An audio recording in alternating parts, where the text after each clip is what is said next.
장사 잘 되는 집 있죠. 단골집에 막 손님이 바글바글해. 근데 자리가 20개밖에 안 돼. 그런데 그냥 막 한 50명이 돌아가. 사장이 막 100그릇을 팔아도 너무너무 행복해. 막 사람들이 막 돌아가고. 그런데 요 100그릇에 만족하지 않고 돌아가는 사람이 아까운 거야. 돌아가는 사람 아까운 거예요. 아유, 저거 내가 가게 조금만 크게 지면은 내가 저것도 다 팔 수 있는데 500그릇까지 팔 수 있을 것 같은데. 그래갖고 이제 땅을 좀 사서 건물을 크게 져요. 100명 앉을 수 있는 좌석을 해갖고. 그러니까 뭐 음식도 맛있고 그러니까 사람들이 한 200그릇 팔려. 그럼 100그릇 팔다가 200그릇 팔리면 행복해, 안 행복해요? 행복해져. 근데 이 사람은요, 목표가 500그릇이야. 500그릇이니까 몇 그릇 손해본다고 생각해? 300그릇 손해본다고 생각을 하는 거야. 그러니까 옛날에는 그냥 100그릇 팔 때는 얼굴이 반짝반짝 웃고 그냥 손님들한테 너무너무 다정했는데 옮겨갖고 째려보는 거예요. 이거, 오늘 300명이 안 왔네. 이거 어떻게 하면 좋지? 웃던 사장 얼굴이 새로 이사 가거나 얼굴이 굳어 있어. 직원도 2명이면 충분하던 거 10명 주려고 그러니까 은행에 이제까지 빚까지 해갖고 건물을 줘놨는데 옛날에는 그냥 뼈국물, 오리지널 뼈국물만 울고갖고 손님한테 줬는데 아이씨, 이거 돈이 안 되네. 야, 우유 타. 막. 우유 타. 그러니까 손님들이 와서 옛날에 그 맛이 아니네. 이 사람이 집 옮겨가더니 그 집 옛날에 그 맛이 아니야. 그러면 순식간에 망하는 거예요. 그래서 다 욕심 때문에 망하는 거예요. 욕심 때문에. 여러분들 집도 마찬가지야. 25평 살 때 행복했어. 근데 50평짜리 친구 집에 아파트를 가보니까 우리 집 25평이 그 집 화장실에 들어가게 생겼어. 그래갖고 내가 은행 이자도 좀 하고 좀 무리를 해서 내가 50평을 사야지. 50평을 샀어. 여러분도 50평 사면은요, 상황이 달라져. 25평일 때는 25인치로 충분해. 근데 50평짜리를 가지고 25인치 테레비를 갖고 가면요, 요만해. 네. 그럼 어떻게 해야 돼? 50cm로 사야 돼. 네? 냉장고도 2도어 하던 거 6도어로 해야 돼. 네. 50평에서 티코 타고 나오기 창피해. 그랜저는 사야 돼. 점점 힘들어지는 거예요. 우리가 인생이요, 가만히 생각해 보세요. 욕심을 안 피면요, 고통스럽지 않아요. 근데 뭐 때문에 고통스러워? 욕심 때문에 고통스러워. 성당도 마찬가지야. 성당도 가만히 보면은요, 성당도 내가 이렇게 이제 우리 젊은 신부님들 이렇게 새로 성당 지을 때 이렇게 가서 보면요, 교우들 한 2,500명, 3,000명이면요, 그 교우들 죽어라 모아야 30억 모아요. 그런데 설계를 한 걸 보면 50억짜리, 100억짜리 해놓은 성당 많아요. 그러면 50억, 100억짜리 해놓으면은 50억이 들어간다 그러면 교우들이 50억을 우리가 어떻게 내지? 나 돈도 없는데. 또 못 내는 교우들은 미안해서 성당 못 나오고. 성당 짓는 데는데 교우가 늘어나야 되는데 줄어드네? 그러니까 신부님이 반짝반짝 웃다가 어떻게 되는 거야? 인상을 쓰는 거죠. 하느님 집 짓는 데는데 왜 돈을 안 내냐? 맨날 욕하고. 그 다 욕심 때문에 죄를 짓는 거예요. 욕심 때문에. 욕심을 안 피면요, 우리가 정말로 행복해요. 내 인생에 내가 언제 제일 괴로웠나? 나도 보니까 내가 욕심 필 때 제일 괴로웠더라고. 나도. 내가 이제 여기 생태마을 한 10년 동안 하니까 여기 뭐 여러분들처럼 이렇게 많이 오는 거예요. 근데 많이 오는데 보통 우리가 여기 수용할 수 있는 인원이 200명. 근데 막 300명, 400명씩 막 온다고 그러는 거예요. 그러니까 3년 전, 4년 전에 이제 여기 한 거의 진짜 한 100억을 들여서 정말 꾸며놨어요. 근데 한 300명, 400명 오니까 200명이 딱 맞는 데는데 욕심이 생기는 내가. 이거 강당이 너무 조그만데 이거 좀 크게 해야지. 그래갖고 황토 성당 지으려고 계획을 했었어요. 설계까지 다 했어요. 사제관도 우리 부관장 신부님들이 오니까 사제관도 통나무집 좋은 데 있는데 황토 사제관을 짓는다고 설계도 다 해놨어요. 수영장도 저 마당에다 수영장도 해놔갖고 오는 분들이 수영도 또 내가 욕심을 피는 거죠. 근데 떨커덕 4년 전에 그런 계획을 했는데 떨커덕 내가 위암이 딱 걸린 거예요. 위암이 걸려 수술하러 들어가려고 이렇게 생각을 하니까 내가 만약에 죽는다면 성당이 뭐가 필요해? 황토 성당에. 사정관이 뭐가 필요해? 나 죽으면 내 후임자만 좋지. 네. 그렇지 않아요? 네. 수영장이 뭐가 필요해? 그래서 저는 암 걸리기 전에는 7일 중에 9일을 일을 했어요. 7일 중에 9일을. 네. 무슨 얘기냐면은 아침에도 강의라고 밤에도 강의하고 어떤 날은 서울에서 오전에 강의하고 밤에 부산에서 강의하고 막 이랬어요. 미국 강의도 만약에 뭐 7월 뭐 15일부터 18일까지 미국 강의다. 그럼 15일 날 아침에 도착해하고 18일 강의 끝나고 한국에도 와서 또 강의하고 이렇게 살았어요. 죽을 둥 살 둥 사는 거죠. 나 죽으면 무슨 소용이 있어? 나 죽으면 여러분들 어떻게 할 것 같아? 아유, 그 아까운 신부 죽었네? 그리고 끝이야. 그걸로 끝이에요. 아까운 신부 죽었네? 그리고. 근데 우리 신부들은 아유, 그놈의 새끼 죽을 둥 살 둥 하더니 지금 아까운 애 죽었네? 그걸로 끝이에요. 나 죽으면 누구만 가슴에, 우리 어머니 아버지.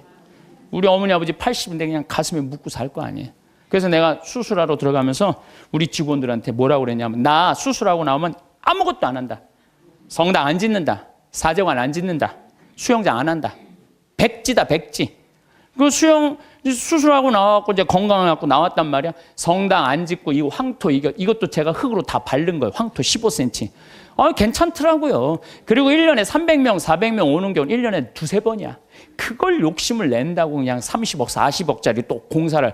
내가 얼마나 어리석었는지 몰라. 지금 사저관도 황토, 통나무집 강에 얼마나 좋은지 몰라요. 수영장도 그냥 요 강에 가서 하면 되는 걸, 강에 가서 하면 되는 걸 그냥 굳이 왜 여기다 또 수영장을 만들어갖고 또 가만히 보니까 다 내 욕심이야, 욕심.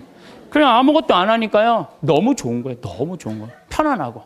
그렇다고 뭐 생태마을 망하는 것도 아니고 다 내 인생이 괴로운 건요. 남 때문이 아니에요.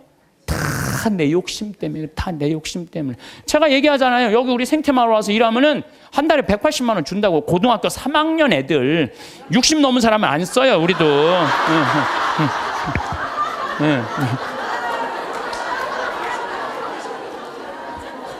아니 그랬더니 많은 분들 신부님 노인들한테 강의하면서 살으라면서 왜 60? 우리는요.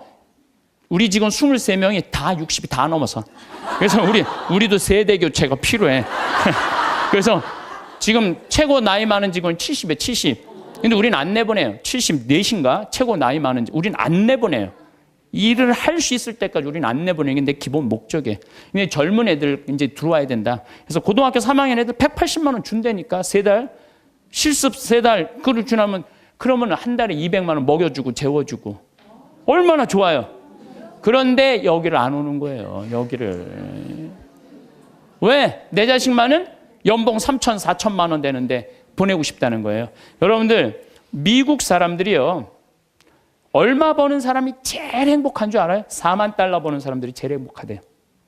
이 연봉. 그래서 4만 달러면 얼마냐면 우리나라 4천만 원, 4천만 원. 4천만 원이면요. 우리나라에서 300만 원 정도 버는 사람이요. 미국에서 제일 행복하대요. 근데 우리나라 사람은 어떤 줄 알아요? 500만 원을 한 달에 벌어도 자기네들은 저소득자라고 생각을 하는 거예요. 500만 원을 벌어도. 대한민국 사람들이 지금 얼마나 욕심이 많은지 몰라요. 욕심. 진짜 욕심. 한 달에 300만 원만 벌으면 먹고 살만 해요. 막말로. 그렇지 않아요? 한 달에 300만 먹고 살만 하지 않아요? 뭐가 문제? 애 학원만 안 보내면 충분하지.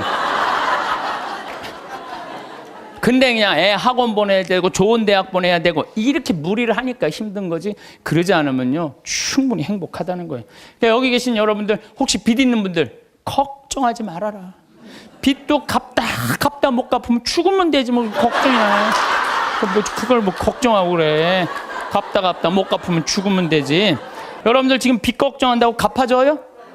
갚아지는 게 아니잖아요. 근데 그냥 빚에 눌려서 사는 기쁨이 하나도 없어. 근데 미국 사람들은요 30살에 은행에다 대출해갖고 집을 사요. 평생 갚아요. 평생. 그러니까 빚 갚는 건 갚는 거고 사는 건 사는 거야. 여러분들 아파트를 샀어. 그러면은 10년 갚을 거 20년에 갚으면 되잖아. 나눠서 갚으면 되잖아. 참 아무것도 안 쓰고 죽을 둥살둥 10년 갚았어. 그래갖고 이제 좀 숨통 좀 쉬려고 그러는데 30평짜리 아파트에서 이제 했는데 갑자기 50평짜리 아파트를 또 사고 싶은 거야. 그럼 또 대출 받아갖고 50평 죽을 평생 그냥 돈 한 푼도 못 쓰고 집만 늙히다가 죽는 사람들 많아요. 그런 사람들 많아요. 뭐하러 살아?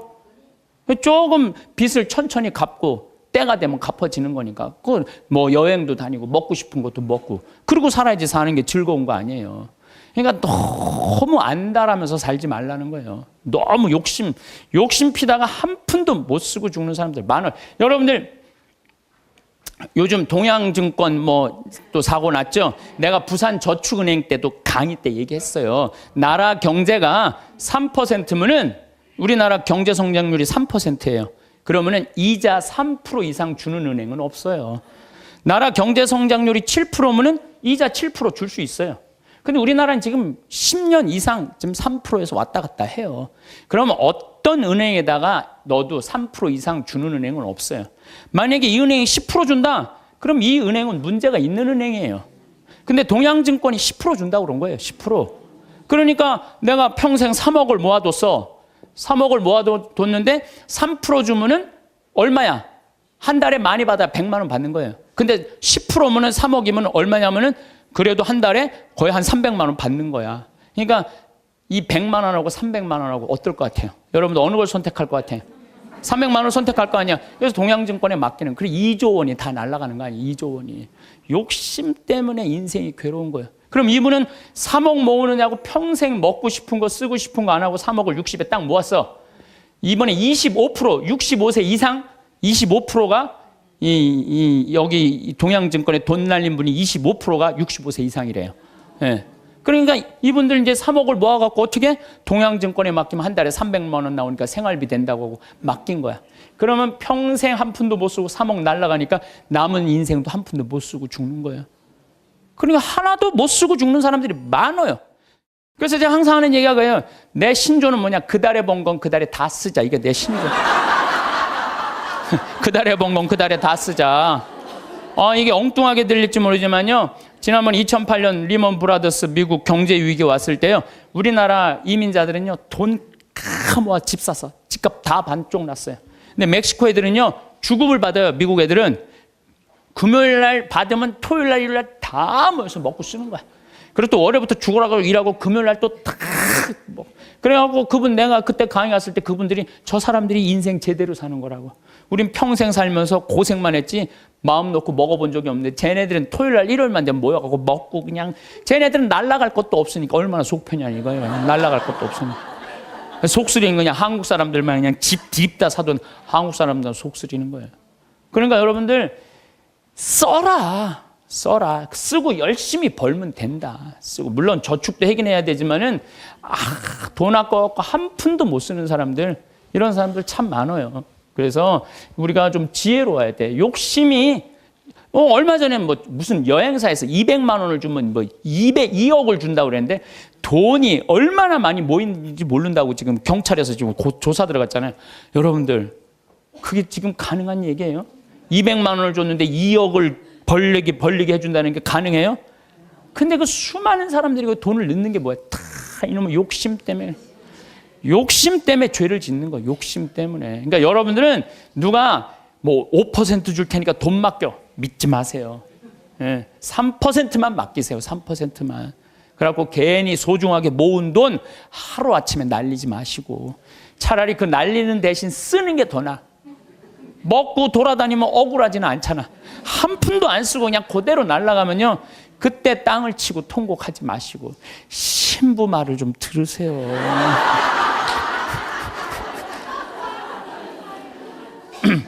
이 모든 게 쌓여갖고 뭐가 되냐? 미움이 돼요. 모든 게 쌓여갖고 미워. 그래서 이 마음 안에 미움이 있으면요 행복할 수가 없어요. 마음 안에 미움이 있어요. 여러분들 막 너무너무 사람을 미워해. 미워 죽겠어. 그러면은 미워 죽겠으면은 내가 미운 사람이 괴로울 것 같아? 미워하는 내가 괴로울 것 같아요? 그게 문제예요. 내가 막 저놈 미워 죽겠으면 저놈 미워갖고 죽었으면 좋겠는데 저놈이 안 죽고 누가 죽어? 내가 죽어, 내가. 그러니까 미움은 누가 해결해야 돼? 내가 해결해야 돼. 근데 여러분들 생각을 해봐요. 왜 미움이 생겨요? 남편 일도 안 하고 노름하고 술 먹고 그냥 맨날 두들겨 패고 그런 마음 안에 미움이 생겨요, 안 생겨요? 생겨요. 자식 해례는 공부는 안 하고 컴퓨터 게임만 하고 그냥 아침에 나올 때면 막 돼지꼬리 말려서 머리 말려갖고 나오고 10시에 11시에 일어나면 미워요, 안 미워요? 부모 해준 거 하나도 없이 그냥 어렸을 때 그냥 고생만 시키더니 그냥 늙어갖고 용돈 내놔라, 병원비 내놔라, 죽지도 않으면서 계속 그러면은 미워요, 안 미워요? 솔직히 미워요. 사람이요, 이 세상 살면서 미움이 없을 수는 없어요. 살아가면 미워하게 돼 있어요. 어떤 이유로든. 그런데 문제는 미워할 수밖에 없는 인생을 살지만은 결국은 미워하면 누구 손해냐면 내 손해니까. 그러니까 해결을 해야 되는 건 내 손해이기 때문에. 여러분들 미워하면은요, 우리가 마음에 막 미움이 있어, 분노가 있어. 그러면은 무슨 일이 생기냐면 내 혈관 벽이 얇아진대요. 혈관 벽이 이거는 정신적인 고통만 오는 게 아니라 육체적인 고통도 같이 오는 거야. 혈관 벽이 얇아지고 그 다음에 당뇨병, 심장병, 뭐 뇌출혈 이런 게 생긴다는 거야. 미움이 꽉 차 있고 분노가 꽉 차 있는 사람이. 그럼 미움이 많으면 NK 세포라고 암을 죽이는 세포가 없어진대요. 그래갖고 참고 사는 사람들, 막 미움 속에서 고통스럽게 사는 사람들이 암이 많이 걸리는 거예요. 신부님은 왜 걸렸어? 난 술 먹어서 걸린 거야. 술 먹어서.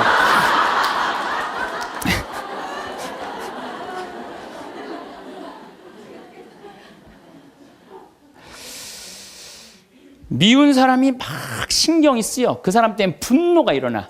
미운 사람 때문에 분노가 일어나면 인생을 잘못 살 수가 있어요.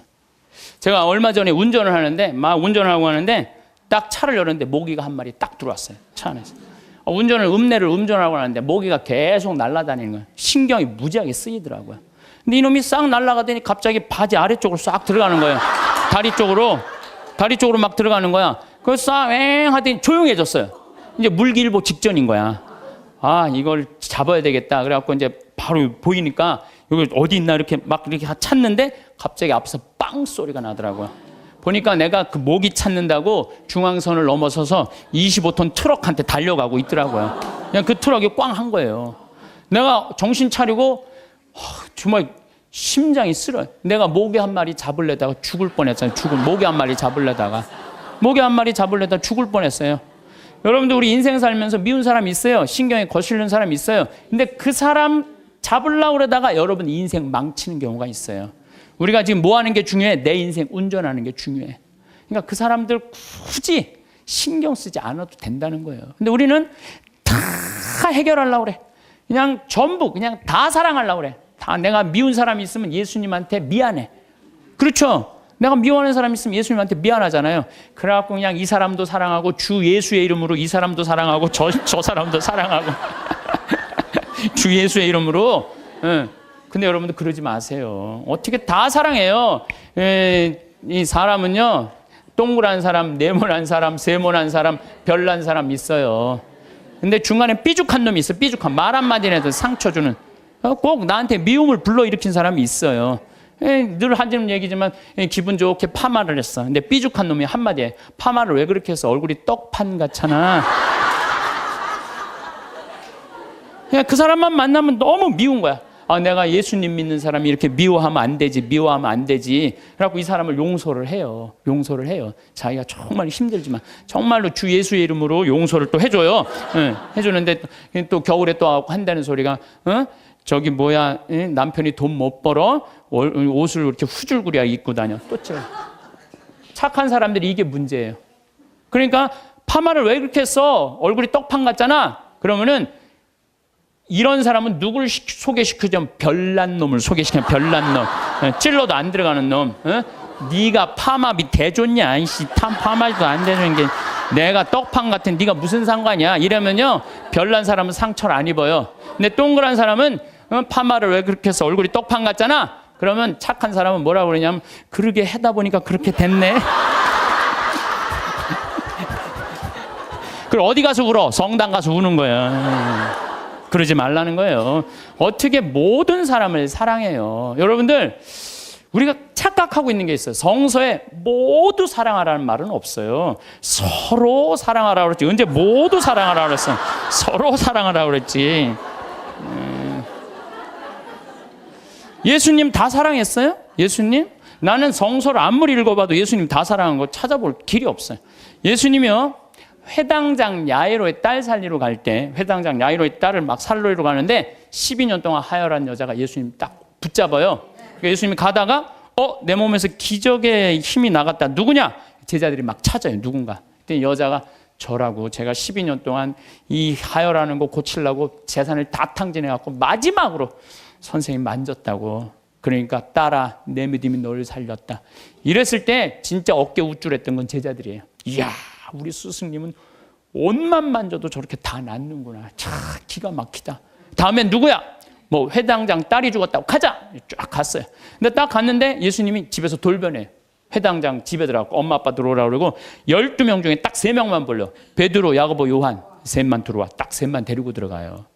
아니 갔으면 다 같이 데리고 들어가야 될 거 아니야. 다 같이. 근데 왜 셋만 데리고 들어가? 9명 기분 나쁘게. 그렇지 않아요? 여러분들 본당 신부님하고 오늘 뭐 환자 방문을 갔어. 근데 한 10명이 갔어. 근데 본당 신부님이 다 같이 갔는데 갑자기 마리아, 테레사, 루시아 이러면 나머지 서 있어. 기분 나빠요, 좋아요? 예수님은 모두 사랑하라고 다 데리고 들어갔대. 다. 왜 셋만 데리고 들어가? 예수님이 또 다볼산에서 거룩한 변모하잖아요. 다볼산. 이게 다볼산이 내가 가봤는데 580m예요. 나자렛에서도 보이고 과부의 아들 살린 나인에서도 보이고 가나의 혼인잔치, 포도주막 거기서도 보이고 심지어 갈릴레아에서도 보여요. 다 보인다. 그래서 이름이 다볼산이야. 다볼산. 어떻게 2000년 전에 이름도 어쩜 그렇게 잘 졌는지 몰라. 이스라엘에서 다볼산. 다볼산에서 거룩한 변모하러 올라가셨는데 하늘나라의 모습을 보여주시려고 올라가신 거 아니에요? 그럼 다 보여줘야 될 거 아니야. 근데 누구만 데리고 올라냐면 베드로, 야고보, 요한만 데리고 셋만 데리고 올라가요. 아니 예수님도 12 중에 셋만 끼고 돌았는데 여러분들이 뭐라고 신자 3000명 다 뭐 네모난 놈, 동그란 놈, 세모난 놈, 별난 놈, 삐죽한 놈 다 사랑하려고 그래. 그러지 마세요. 사람이라는 건요 역량이라는 게 있어요. 역량. 내가 어느 정도 사랑할 수 있는 역량이 있어야 10명을 사랑할 역량이 10명만 하면 되고 20명 사랑할 20명만 하면 돼요. 근데 그냥 성당 세례받았던 이유 하나로 그냥 주 예수의 이름으로 다 사랑하려고 그러잖아요. 미쳐. 예수님이 겟세마니 동산에서 내 마음이 괴로워 죽을 지경이니 나와 함께 깨어 기도해자. 그러더니 갑자기 가까이 베드로, 야고보, 셋만 요한만 셋만 오라 그래. 참 마지막까지도 예수님이 그들을 가까이 하셨어요. 9명. 그러니까 그중에 배신하는 놈이 나오는 거예요. 이게 쉽지가 않아요. 사도 바오로도 저하고 같은 생각을 하셨던 것 같아요. 데살로니가 2서 3장 13절을 보면 이런 말이 나와요. 형제 여러분은 낙심하지 말고 계속 좋은 일을 하십시오. 좋은 일은 해내는 거예요. 낙심하지 말고. 우리가 이 편지에 적어 보내는 말에 누가 순종하지 않거든 그를 주목하여 그와 상종하지 마십시오. 상종하지 말래잖아요. 다 사랑하라는 게 아니에요. 상종하지 마십시오. 그렇게 하여 그가 부끄러운 일을 당하게 하십시오. 굉장히 감정적으로 썼어요. 그가 부끄러운 일을 당하게 하십시오. 그러나 그를 원수처럼 여기지는 말고 형제처럼 타이르십시오. 그러니까 우리가 이 사랑의 기준이요 아주 애매한 거예요. 원수처럼 여기지는 말라는 거예요. 상종하지는 말되. 그러니까 내가 마음에 드는 사람만 사랑하는 거는 좀 나같이 영적인 단계가 낮은 사람이 하는 거고, 조금 더 높은 단계는 인간은 나약한 존재라는 걸 인정하는 거예요. 인간 사실 나약한 존재예요. 저나 여러분이나 다 나약해요. 여기 우리 이제 4월달, 5월달 이제 상추 막 이제 쑥간 뭐 이런 거 막 나잖아요. 그럼 우리가 얘기해요. 제발 따지 말라고. 또 상추를 따도 이게 잘 이렇게 솎아내면 되는데 깔린다고 그러잖아요. 잘 깔리면 되는데 서울 분들은 뽑아. 그럼 여러분들 상추가요. 자라면 1m까지 자라요. 1m까지 계속 먹을 수 있는 거예요. 상추는. 근데 그걸 뽑아버리면은 우리가 그 씨 내고 이게 얼마나 우리가 소중한데. 그 뽑아갖고 또 내 몰래 또 막 봉투 얼마나 아예 올 때부터 봉투를 갖고 오나 봐. 생태마을 가면은 우리가 뜯어갈 수 있다. 그럼 굉장히 속이 상해요. 우리 직원들이 그 힘들게 농사 짓는데. 그런데 저는 이해가 가요. 사람이요 우리가 공짜 좋아하잖아요. 공짜. 그것도 생태마을 이렇게 자연으로 농약 안 치는 거 있다 그러니까 그냥 갖고 가고 싶은 그런 마음. 그래서 나는 우리 직원들한테 뽑아 가지 말라고 얘기는 하지만 그거 갖고 뭐라고 그러지 말아라. 얼마나 가져가고 싶으면 그랬겠느냐. 인간을 이해하는 거죠. 이해를 하는 거예요. 그래서 여러분들 이게 있어요. 사람은 나약한 존재다, 부족한 존재다라는 걸 이해하기 시작하면요, 사람이 이해 안 될 사람이 없어요. 다 그래, 세상 사는 게 얼마나 힘들으면 그렇게 하겠어 라고 이해하기 시작하면요, 그렇게 미워할 것도 없어요, 보면은. 그리고 아주 적극적인 방법은 뭐냐면은 얘기하는 거예요. 너 그렇게 말해서 나 너무 기분 나빠. 앞으로 너 나에 대해서 지금 헛소문을 퍼뜨리는데, 너 내가 들었어. 그러니까 난 그런 말 한 적 없어. 내가 들었다니까. 나 한 적 없어. 그래도 그렇게 말을 하고 나면은요, 어떤 문제가 있냐면 다음에는요, 무서워서 경계하게 돼 있어요. 근데 우리는 끝까지 말 안 해. 그래서 속에서만 끓이는 거야. 저걸 어떻게 하면 좋은가? 그냥 성당에 가서 그냥 예수님 앞에서 울고, 그냥 예수님하고만 그러고 나하고 문제를 일으키는 사람한테는 한마디도 안 하는 거예요. 그래서 부부 사이도 마찬가지라는 거예요. 내가 남편한테 기분 나쁜 일이 있으면 얘기를 해라는 거예요. 근데 우리는 대부분이 말 안 하고 참는 거예요. 혼자 끊임없이 상상을 하는 거예요. 그래서 그냥 나중에는 그냥 분노가 되는 경우가. 그래서 폭발이 돼갖고 그냥 너 죽고 나 죽자. 그래갖고 그냥 방화의 16%가 홧김에 지르는 불이래잖아요. 그래서 참 우리가 이 용서라는 게 참 그래서 중요한 거예요. 용서라는 게. 여러분들 파바로티하고 루치아노 파바로티, 호세 카레라스, 그 다음에 플라치도 도밍고, 이 세 사람이 세계 3대 테너라고 그러잖아요. 근데 1984년에 호세 카레라스가 백혈병이 걸려요. 호세 카레라스가 백혈병이 걸려갖고 이제 치료를 다니는데, 그때는 뭐 30년 전이니까 돈이 없으니까 미국 시애틀로 이제 치료를 한 달에 한 번씩 비행기를 타고 왔다 갔다 하는 거예요. 근데 돈이 다 떨어졌어요. 호세 카레라스가. 근데 이 카레라스하고 플라치도 도밍고는 원수야, 원수. 어느 정도 원수냐면 카레라스는 전라도 사람, 플라치도 도밍고는 경상도 사람. 쉽게 말하면은 그런 정도로 지역적으로 무슨 법안 문제가 있어요. 그래갖고 도밍고가 공연 가는 데는 카레라스는 안 갔어요. 그리고 카레라스가 공연 가는 데는 도밍고가 안 갔어요. 그리고 아예 처음부터 도밍고가 공연 갈 때 그래, 나는 카레라스를 부르면 안 간다. 아예. 이거 원수였어요. 근데 그냥 백혈병이 가갖고 그냥 카레라스 이제 죽기 일보 직전, 돈도 다 떨어지고. 근데 86년에 헤르모사라는 백혈병 재단에서 연락이 와요. 우리가 당신 도와줄 수 있을 것 같다고. 그러니까 호세 카레라스는 너무 신나는 거죠. 이제 내가 유명하니까 이런 데서 날 다 도와주는구나. 그래 헤르모사라는 재단의 도움을 받아갖고 병이 다 나요. 병이 다 나갖고 이제 카레라스가 너무 또 유명해진 거예요. 나도 이제 87년에 카레라스가 백혈병을 극복하고 이 훌륭한 성악가다. 그래서 그전에는 카레라스를 몰랐는데, 뭐 CD를 사서 들어보니까 목소리 너무너무 곱더라고. 이 사람이 10%의 생존율밖에 안 되는데 이걸 극복하고 이 아름다운 노래를. 나한테 CD를 많이 샀죠. 그래갖고 아마 그때 엄청나게 돈을 벌었나 봐요, 카레라스가. 돈을 많이 벌으니까 이제 헤르모사라는 재단한테 내가 이제 당신들을 도와줄 수 있을 것 같다. 그래갖고 연락을 해갖고 정관을 보내달라고 그랬더니 정관에 딱 창립자가 누구냐면 플라치도 도밍고야. 원수 돈을 받아갖고 자기가 그렇게 한 거예요. 그러니까 막 길길이 뛴 거죠. 내가 이 원수 돈을 받아갖고 내가 이렇게 병을 내가 이거 치유하려더니 왜 나한테 얘기를 안 했느냐? 그랬더니 그 재단에서 무슨 소리냐. 원래 이런 재단은 없었다. 근데 당신이 병이 들었을 때 플라치도 도밍고 씨가 도와주고 싶은데 직접 도와준다면 자존심 상해서 안 받을 거 아니냐. 그러니까 무기명으로 이 재단을 당신을 위해서 설립한 거다. 당신을 위해서. 그래갖고 도와준 거야. 이 카레라스가 이 얘기를 듣고요, 너무 창피했던 거죠. 그래갖고 자기가 그 미워했던 플라치도 도밍고한테 마드리드에서 도밍고가 공연할 때 올라가고 노래 중간에 거기서 무릎을 꿇어요. 무릎을 꿇고 날 용서해달라고. 내가 당신 때문에 살았는데 당신을 그렇게 미워한 나를. 도밍고가 딱 일으켜서 아니라고. 당신 목소리가 너무 아까워서 내가 정말 도와주고 싶어서 도와줬다. 그리고 이제 그때부터 이제 세계 3대 테너, 플라치도 도밍고, 호세 카레라스, 파바로티 이제 세상 떠났지만 그 노래를. 나도 그 잠실 체육관에 그 세 분이 왔을 때 노래했는데 둘이 이렇게 바라보고 노래를 하는데 얼마나 다정하게. 그래서 여러분들 우리가 그 아는 노래 중에 파니스 안젤리쿠스, 그래서 아름다운 거예요. 카레라스하고 도밍고가 같이 노래를 둘이 부르는 거예요. 이게 둘이 부르면 멋있거든요.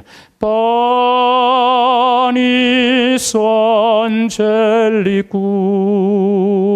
그런 카레라스가 피바니 소미눔. 그러면서 이 온 세상 사람들한테 그냥 감동을.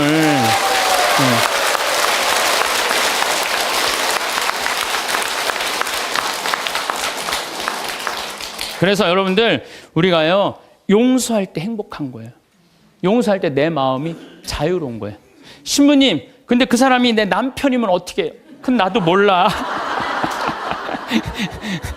그 남편이면 나도 몰라 어떻게 되는지.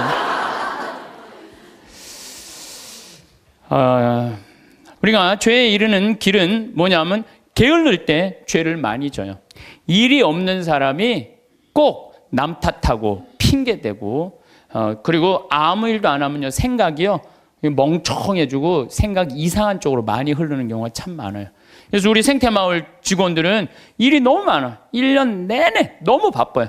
사실 우리 생태마을 이렇게 보면은 1월달, 2월달은 콩을 600가마를 삶아요. 1월달, 2월달 콩을 600가마. 그러니까 그냥 솥 큰 거 10개를 가지고 하루에 4가마 삶기가 바빠요.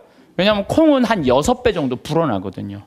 그러니까 그냥 요즘 우리 생태마을 직원들이 신부님 청국장 좀 그만 팔라고 힘들어 죽겠다고.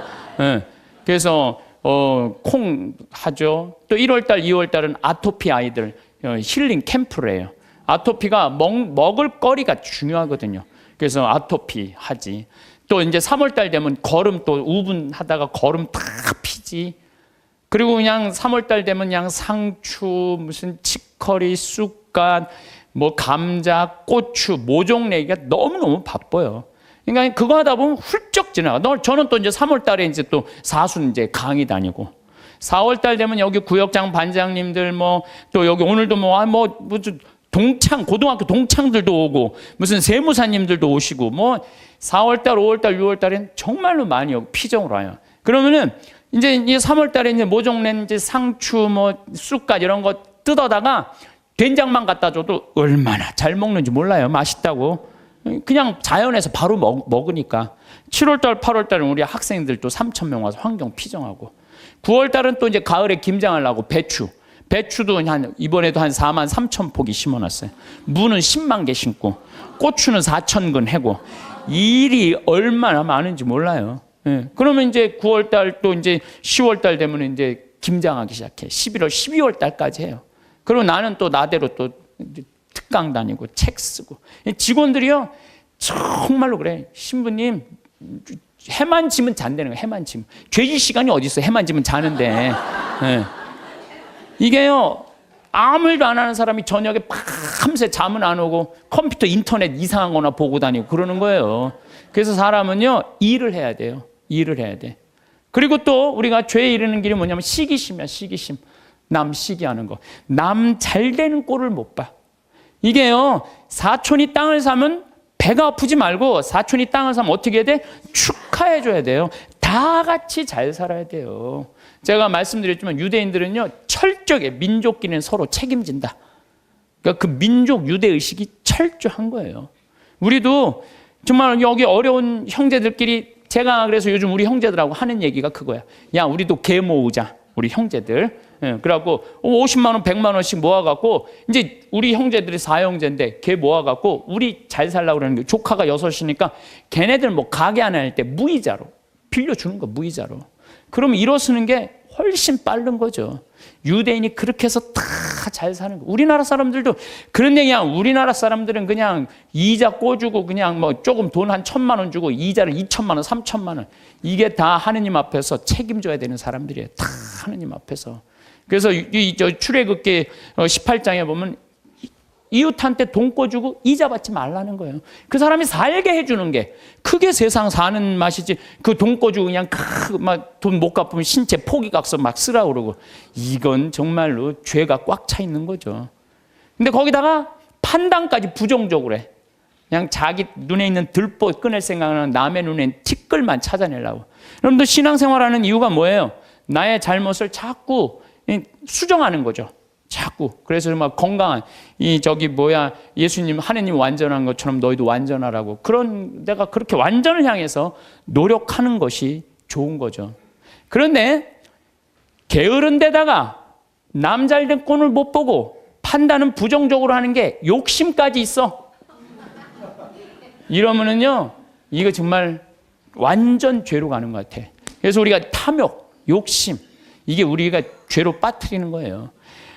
저기 돈 때문에 회사나 국가 기밀 중국에 팔아먹는 사람들이 있어요.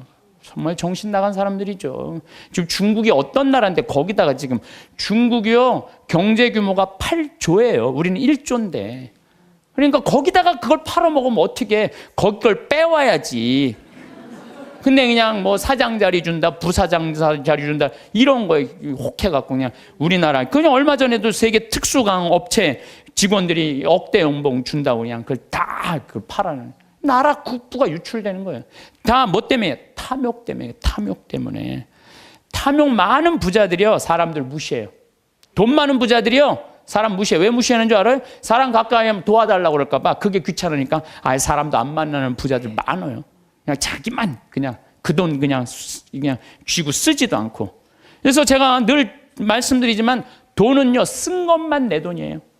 만약에 100억 있어. 근데 이 사람은 하나도 안 쓰고 죽었어. 그럼 그 사람 거지예요, 거지. 그렇지 않아요? 하나도 100억을 그대로 아까워갖고 한 푼도 안 쓰고 죽었어. 그게 무슨 100억 재산가예요. 근데 내가 한 5억, 10억 있어. 근데 그거 어려운 사람도 도와주고 맛있는 것도 먹고 나라 경제 돌아가라고 소비도 좀 하고 이거는요 그 사람은 정말 알찬 부자예요. 근데 한 푼도 안 누고 그냥 싸두는 재미로만 갖고 있는다. 그 사람들은 탐욕 속에 사는 사람들, 나누지 않는 사람들. 우리가 죄 짓는 이유가 뭐냐면 다 욕심 때문에. 사랑받고 싶은 욕심, 돈 더 벌고 싶은 욕심, 출세하고 싶은 욕심, 자식 좋은 대학 보내고 싶은 욕심 때문에 우리가 괴로운 거예요. 어떤 그 명왕성이라는 영화 찍은 감독 얘기 아니에요. 전교 2등 하는 여자아이가 있었대요. 전교 2등. 전교 2등이면 공부 정말로 잘하는 거예요. 나는 전교 610명 중에 597등 했어. 597등. 전교 2등이 뭐야? 난 전교 100등 안에만 들어도 원도 한도 없겠어. 근데 2등 하는 애한테 엄마가 맨날 그러는 거야. 조금만 더 하면 잘할 수 있을 텐데 왜 1등을 못 해오냐 이거야. 얘는 근데 죽을 만큼 해도 그 1등을 못 따라가는 거야. 죽을 만큼 해도 1등을 못 따라. 얘는 얼마나 힘들겠어. 근데 한번 1등 하는 애가 뭐 몸이 아팠는지 어땠는지 시험을 잘못 봐갖고 얘가 전교 1등을 한 거야. 그래갖고 엄마한테 1등 딱 성적표를 주고 딱 네 말하고 죽었어요. 이제 됐지. 이제 됐지. 엄마 욕심 채웠으니까 이제 됐지 하고. 이렇게 지금 우리가 자녀들을 우리들 욕심 때문에 수도 없는 아이들이 죽어나가고 있어. 영원히. 수도 없는. 아니 머리가 안 돌아가는 애한테 공부하라 그러면 돼요. 머리가 안 돌아가는 애한테 뭐라 이래라 그래야지. 공부하라 그러면 돼요. 그래서 제가 항상 하는 얘기가 그 얘기예요. 포크레인 가르치라 이거. 포크레인 트랙터 용접 기술이요 정말 좋은 거예요. 그런 것들이 시간 가는지 몰라요. 일 열심히 하고 그러면 사는 게 재밌거든요. 욕심 때문에 우리가 고통을 겪는 경우가 너무 많아. 저는 우리 인간이 살아가면서 이게 굉장히 참 중요한 것 같아요. 인생을 살면서 일이 없어. 게을러. 그럼 죄를 지을 수밖에 없어요. 일이 많은 사람은요, 딴 생각을 안 해. 일이 많은 사람은. 그래서 여러분들도 인생의 계획을 세우셔야 돼. 난 앞으로 5년 후에 뭘 할 거다, 10년 후에 뭘 할 거다, 20년 후에 뭘 할 거다, 30년 후에 뭘 할 거다. 제가 요즘 잠비아 일을 하면서 너무 재밌어요. 왜 재밌느냐면은 한 50대신 분들이 신부님 저희도 가고 싶어. 얼마 전에는 70된 분들인데 신부님 할머니들이 저희들 가고 싶다는 거예요. 그래서 저희들 재주가 있대. 무슨 재주가 있냐니까 우리들이 셋이 간호사 출신이라는 거예요. 최고다 최고. 가자.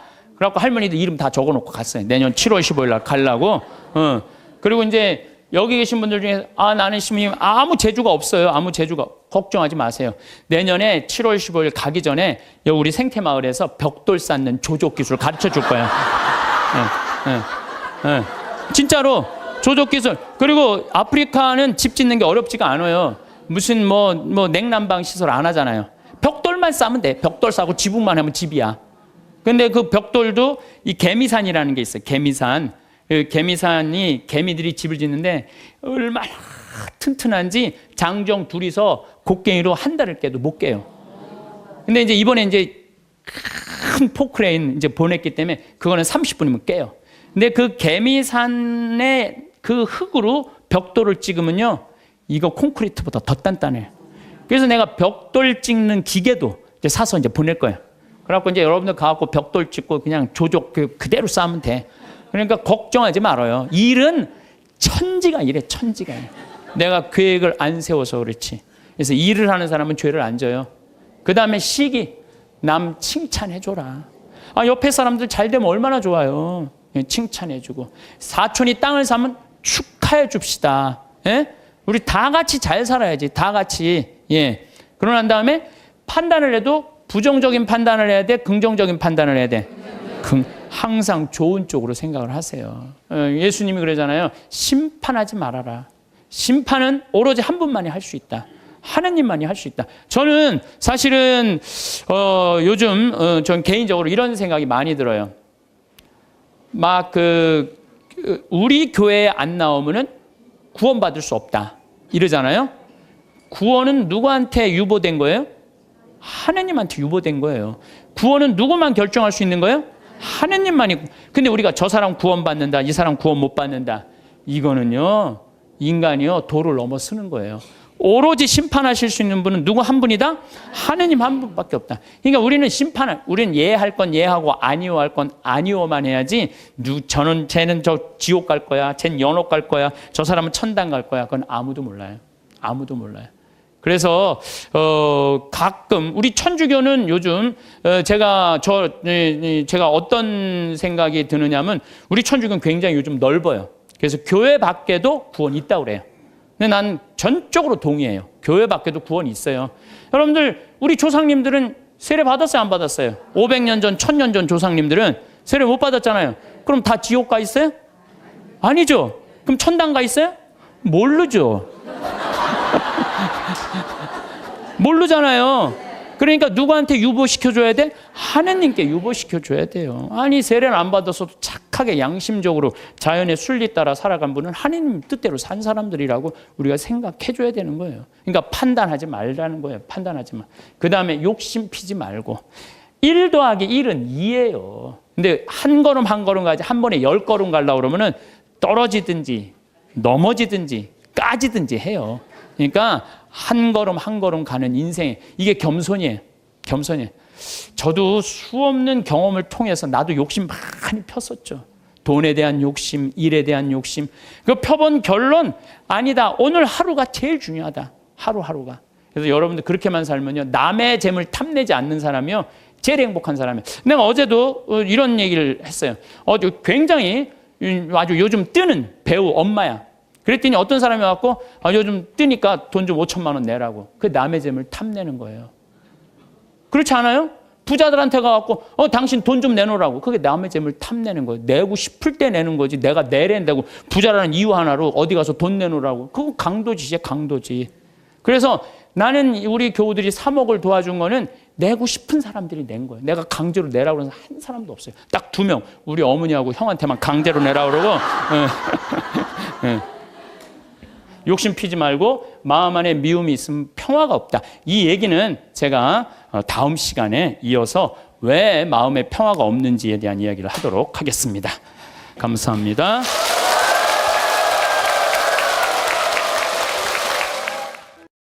우리는 살아가면서 때때로 마음이 무겁고 버거울 때가 있습니다. 무언가 이루어야 할 것들이 많을 때 숨이 막히는 듯한 느낌을 받곤 합니다. 하지만 진정으로 평온한 삶이란 거창한 성취나 남들의 인정에서 오는 것이 아닙니다. 오히려 우리가 매일 마주하는 작은 순간들 속에서 어떤 마음을 품느냐에 달려 있습니다. 아침에 눈을 뜨고 하루를 시작할 때 우리 앞엔 수많은 선택들이 놓여 있습니다. 그 선택들은 거창한 것이 아닙니다. 오늘 무엇을 할 것인가? 어떤 마음으로 사람들을 대할 것인가? 내가 가진 것들을 어떻게 바라볼 것인가와 같은 평범한 것들입니다. 그러나 바로 이 평범한 선택들이 모여서 우리의 삶을 만들어갑니다. 행복이란 멀리 있는 무언가가 아니라 지금 이 순간 우리가 어떤 방향으로 마음을 향하게 하느냐에 달려 있습니다. 하루를 살아가면서 무언가에 온전히 집중할 때가 있습니다. 정원의 꽃을 가꾸거나 요리를 하거나 빨래를 개거나 집안을 정돈하는 일처럼 손과 마음을 함께 쓰는 작은 일들 말입니다. 이런 순간들은 언뜻 보면 단순한 일상처럼 보이지만 사실은 우리 마음에 큰 평화를 가져다 줍니다. 무언가에 몰입해서 움직이는 동안 우리는 쓸데없는 걱정이나 불안한 생각들로부터 자유로워집니다. 바쁘게 움직이는 것과 의미 있게 움직이는 것은 다릅니다. 정신없이 이것저것 하느라 하루를 보내는 것이 아니라 내가 지금 하는 일에 마음을 담아 정성스럽게 해나가는 것입니다. 작은 텃밭을 가꾸면서 흙을 만지고 물을 주는 동안 우리는 자연의 리듬과 하나가 됩니다. 창문을 닦으면서 햇살이 들어오는 집안을 보면 마음까지 환해집니다. 이렇게 손으로 무언가를 만들고 돌보고 가꾸는 시간들은 단순한 노동이 아닙니다. 그것은 내 삶을 내 손으로 직접 빚어가는 소중한 과정입니다. 하루를 알차게 채워나갈 때 우리 마음속엔 건강한 피로감이 찾아옵니다. 이는 허무함과는 정반대되는 것입니다. 밤에 잠자리에 들 때 오늘 하루도 최선을 다했다는 뿌듯함이 찾아오고 그 충만함 속에서 편안한 잠이 찾아옵니다. 빈둥거리며 시간을 흘려보낼 때 오히려 마음은 불안하고 무거워집니다. 하지만 하루를 정성껏 살아낸 날엔 비록 몸은 지쳤을지라도 마음만큼은 맑고 가벼워집니다. 이렇게 성실하게 하루를 살아가는 것은 단지 무언가를 이루기 위한 수단이 아닙니다. 그 자체로 우리를 치유하고 평온하게 만드는 힘이 있습니다. 손을 움직이고 몸을 움직이며 살아가는 동안 우리는 생각의 늪에서 벗어나 현재라는 순간에 머물 수 있습니다. 그리고 바로 그 현재 속에 진정한 평화가 있습니다. 살다 보면 주변 사람들의 좋은 소식을 듣게 될 때가 있습니다. 이웃이 뜻하지 않은 기쁜 일을 겪었다거나 아는 사람이 좋은 결실을 맺었다는 이야기를 들을 때 우리 마음속엔 여러 감정이 일어납니다. 이때 우리가 어떤 마음을 선택하느냐가 중요합니다. 남의 행복을 나의 부족함과 비교하며 마음 한구석이 씁쓸해질 수도 있고 진심으로 기뻐하며 함께 웃을 수도 있습니다. 타인의 좋은 일을 진심으로 축하해 줄 수 있는 마음은 놀라운 힘을 가지고 있습니다. 남의 기쁨을 함께 나눌 때 세상의 행복은 줄어들지 않고 오히려 늘어납니다. 한 사람의 웃음이 다른 사람에게도 전해지면서 행복은 배가 됩니다. 반대로 남의 성공을 부러워하며 나를 초라하게 느낄 때 우리는 스스로를 고통 속에 가둡니다. 실제로는 내 삶에 아무런 변화가 없었는데도 마음만 무거워지는 것입니다. 이웃의 기쁨을 함께 기뻐하는 마음을 찾을 때 우리는 더 넓은 세상과 연결됩니다. 내 것과 남의 것을 나누는 경계가 흐려지고 모든 좋은 일들이 우리 모두의 축복이 됩니다. 누군가 건강을 되찾았다는 소식에 함께 기뻐하고 이웃집에 경사가 났다는 이야기의 마음으로 축하하며 좋은 일이 생긴 사람을 만나면 환하게 웃어주는 것.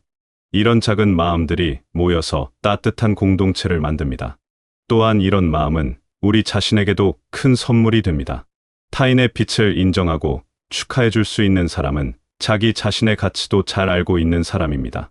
남과 비교하지 않아도 내 삶이 충분히 소중하다는 것을 아는 사람만이 남의 행복을 진심으로 기뻐할 수 있습니다. 그리고 그렇게 넉넉한 마음을 가질 때 우리 자신도 더 큰 행복을 느낄 수 있습니다. 함께 기뻐하는 순간마다 우리 마음은 더 밝아지고 풍성해집니다. 우리는 끊임없이 무언가를 더 갖고 싶어 합니다. 더 좋은 집, 더 편한 생활, 더 많은 여유. 이런 바람들이 나쁜 것은 아닙니다. 하지만 이것만을 추구하다 보면 우리는 결코 만족할 수 없게 됩니다. 하나를 얻으면 또 다른 것이 눈에 들어오고 그것을 얻으면 또 다른 것이 필요해집니다. 이런 갈증은 끝이 없고 그 속에서 우리는 지쳐갑니다. 진정한 평화는 더 많이 가지는 것이 아니라 지금 가진 것의 가치를 발견하는 데서 옵니다. 아침에 창문을 열면 들어오는 신선한 공기, 따뜻한 밥 한 끼, 건강하게 움직이는 몸, 편히 쉴 수 있는 공간. 이런 것들이 얼마나 큰 축복인지 우리는 자주 잊고 살아갑니다. 당연하다고 생각했던 것들이 사실은 얼마나 귀한 것인지 깨닫는 순간 우리 마음은 감사함으로 가득 차게 됩니다. 감사하는 마음을 가지면 세상이 달라 보입니다. 같은 하루를 살아도 불평하며 사는 사람과 감사하며 사는 사람의 삶은 완전히 다릅니다. 없는 것을 세며 아쉬워하는 대신 있는 것을 세며 고마워할 때 우리 마음엔 만족이 찾아옵니다. 그리고 이 만족이야말로 진정한 자유입니다. 더 이상 남과 비교하지 않아도 되고 끊임없이 무언가를 추구하지 않아도 되는 자유 말입니다. 이것이 욕심을 버리라는 말은 아닙니다. 더 나은 삶을 원하고 꿈을 꾸는 것은 자연스러운 일입니다. 다만 그 과정에서 지금 내가 가진 것들을 소홀히 여기지 말아야 합니다. 앞만 보고 달려가다가 현재를 놓치는 것만큼 안타까운 일도 없습니다.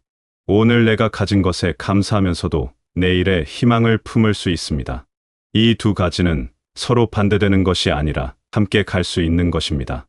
손에 쥔 것을 소중히 여기는 마음은 우리를 끝없는 갈망에서 해방시킵니다. 항상 부족함을 느끼며 사는 대신 충분함을 느끼며 살 수 있게 됩니다. 그리고 그렇게 마음이 채워질 때 비로소 우리는 다른 사람들과도 기꺼이 나눌 수 있게 됩니다. 내가 풍족함을 느낄 때 남에게도 너그러워질 수 있습니다. 살아가다 보면 마음속에 풀리지 않는 응어리들이 생기기도 합니다. 누군가에게 받은 상처, 억울했던 일, 배신당했다고 느꼈던 순간들. 이런 기억들은 우리 마음 한구석에 자리 잡고 때때로 우리를 아프게 합니다. 그 감정들을 안고 살아가는 것은 마치 무거운 짐을 계속 지고 다니는 것과 같습니다. 몸도 마음도 지치게 됩니다. 이런 감정들을 품고 사는 것이 사실은 누구에게 가장 해로운지 생각해 볼 필요가 있습니다. 나를 아프게 했던 사람은 이미 그 일을 잊고 살아가고 있을지도 모릅니다. 하지만 그 상처를 붙들고 있는 사람은 계속해서 고통을 겪습니다. 결국 풀리지 않은 감정은 타인보다 나 자신을 더 많이 괴롭힙니다. 그렇다면 어떻게 해야 할까요? 상대방을 이해하려고 노력하는 것이 첫 번째입니다. 사람들은 각자의 사정과 한계 속에서 살아갑니다. 누군가 나를 아프게 했다면 그 사람도 아마 자신의 어려움 속에서 최선을 다하지 못했을 수 있습니다. 완벽한 사람은 없고 누구나 실수하고 때로는 남에게 상처를 주기도 합니다. 이것을 이해한다고 해서 잘못이 정당화되는 것은 아닙니다.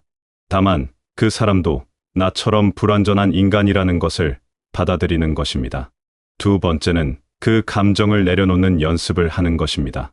쉬운 일은 아닙니다. 오랫동안 품 감정을 놓아준다는 것은 때로 자신의 일부를 내려놓는 것처럼 느껴지기도 합니다.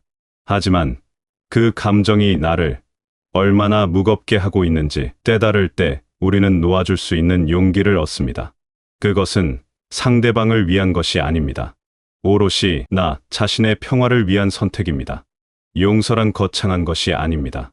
상대방에게 가서 화해하자고 말하거나 다시 관계를 회복해야 하는 것도 아닙니다. 때로는 거리를 두면서도 마음속의 미움을 놓아주는 것이 진정한 용서입니다. 더 이상 그 일로 나 자신을 괴롭히지 않기로 결심하는 것. 그 사람을 생각할 때마다 가슴이 답답해지는 대신 평온함을 유지하는 것. 이것이 바로 나를 위한 용서입니다.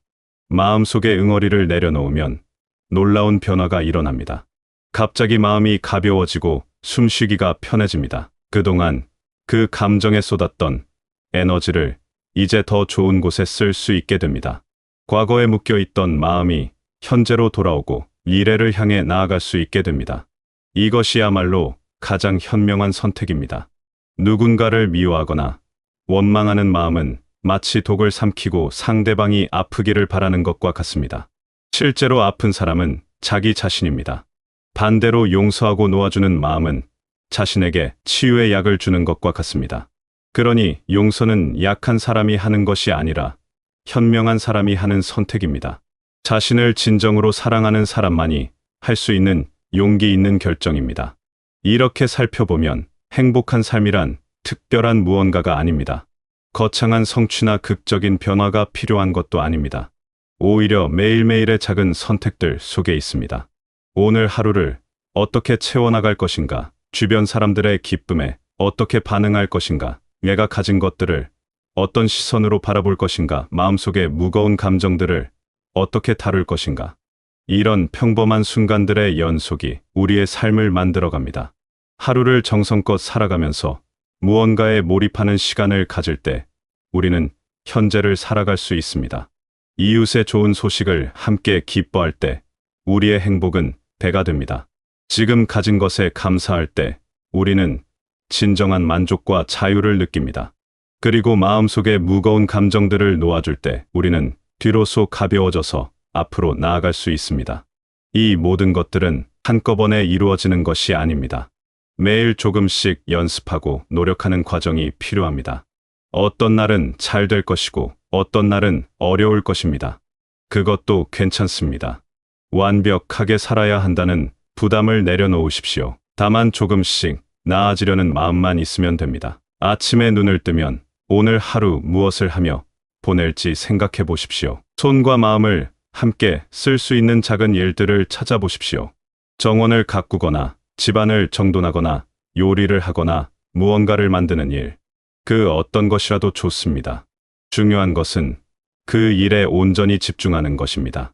누군가의 좋은 소식을 들으면 진심으로 축하해 주십시오. 비교하는 마음이 일어난다면 그것을 알아차리고 다시 기쁜 마음으로 돌아오십시오. 처음엔 어색할 수 있지만 연습할수록 자연스러워집니다. 그리고 그렇게 함께 기뻐하는 마음이 나 자신을 얼마나 행복하게 하는지 느끼게 될 것입니다.